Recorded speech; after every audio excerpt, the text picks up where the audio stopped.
জিম্বাবুয়ের বিপক্ষে চতুর্থ টি-20তে দলের জায়গা হচ্ছে না ফর্মের তুঙ্গে থাকা তানজিম তামিমের।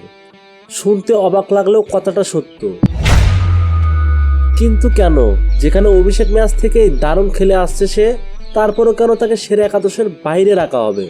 নাকি তামিম নামটার সাথে সুবিচার করা ভুলে গেছে বাংলাদেশ ক্রিকেট বোর্ড? না, সেরকমটা কিচ্ছু না। তাহলে আসল ঘটনা কি?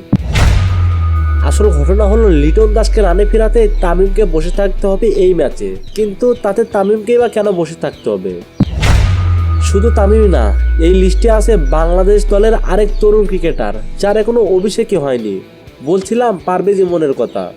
হুট করে তাকে দলে টেনে কোনো কারণ ছাড়াই একটা ম্যাচ না খেলিয়ে আবারও দল থেকে ছিটকে ফেলে দিল নির্বাচক প্যানেল। কিন্তু কেন তাদের এই ছেলে খেলা? আসলে তাদের এটা নিজস্ব কোনো খেলা না।